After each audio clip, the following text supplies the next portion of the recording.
What's good, everybody? DailyVee is just like super fun that it's back. I know a lot of you are enjoying it. I'll try to give you everything that's brewing. I'm working hard on VeeFriends and VaynerX, and there's a lot going on. And I hope you learned something through the osmosis of the show, and so enjoy.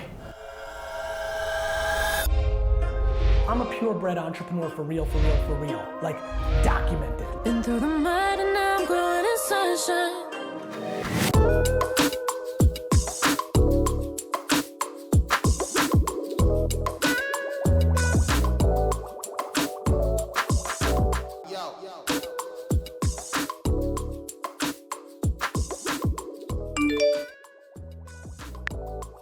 First-time founder versus second or multi-time founder.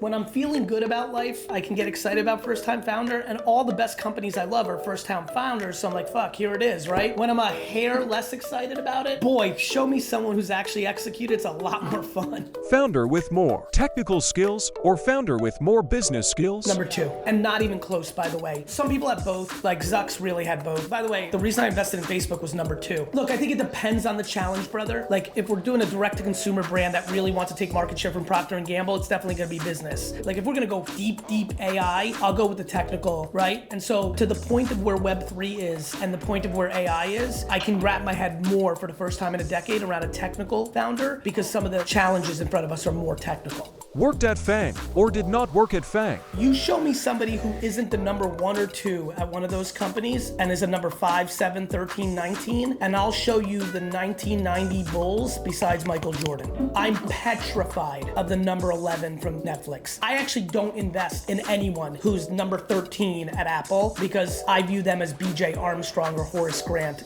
For everybody who doesn't follow 90s basketball, those were teammates of Michael Jordan when he won all the championships. Then they went to other teams and signed huge contracts and contributed absolutely nothing. I mean, Horace Grant did a little something, but fair enough. Family members as founders.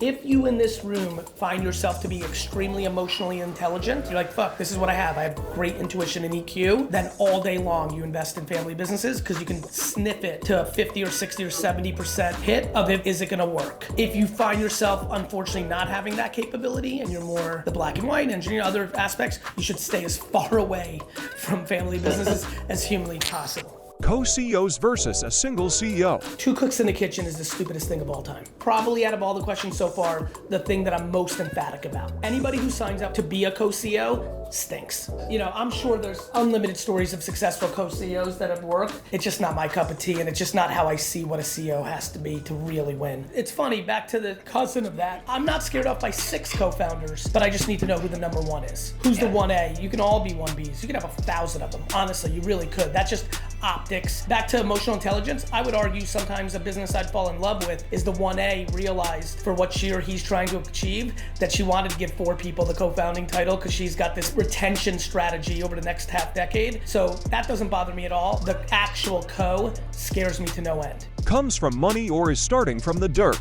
I used to be simplistic on this one where I liked the person from the dirt more because I always felt that if you were fed, it's hard to be hungry. So that used to be my answer. Now, 25% of the time I can get excited about comes from money because I've seen too much patterns of like, it's a chip on shoulder. It's actually a motivator, right? Like in reverse, you actually have a ton of admiration for people that build monsters that came from really good sitches. Like that's fucking hard. So I'm like 25% in that world. I'm now 50-50 on the comes from nothing because unfortunately the people that come from nothing, there is a bad version where the insecurity is so deep, it is driving them, but it often can die in the last inning or in the 4th quarter, and that's scary, that the insecurity eats them up. It's a little bit like Darth Vader should have actually won, but didn't. You know, because I was so fortunate that I had the greatest mother of all time, and so I was built on self-esteem and I came from nothing, it worked super well, but over time I'm like, oh, wait a minute, a lot of people weren't as fortunate as I was with that, and it's their insecurity that's their driving force. And look, the reality is that it's not sustainable.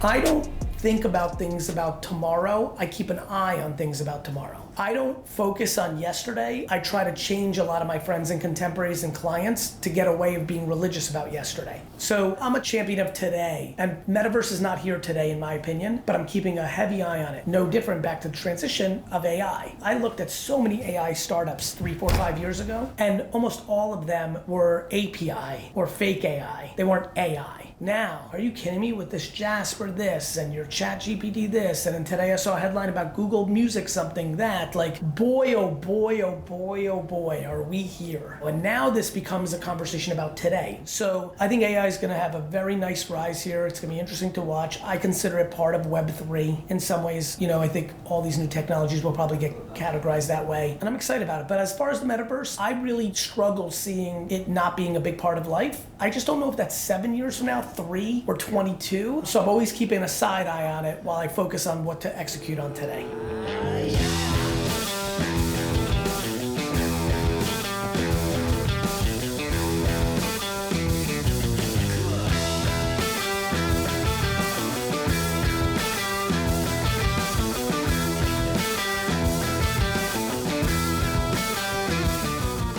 We need to find the next creative framework that everyone copies. That's the new mission at hand. Got it? Like, remember the Instagram egg? Make that egg, let it crack, and let me come out of it and start my video. Right, because that's a historically known, got it? Start using color schemes that haven't been used before, palettes, angles. Like, there was a time where, like, I posted something on purpose upside down, the team's like, you messed up. I was like, no, I'm trying to, like, that might be actually the answer.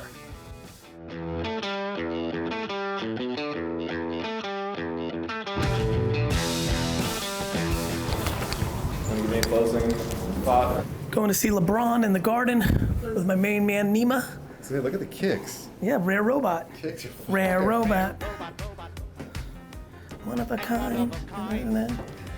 See you later. It's a rare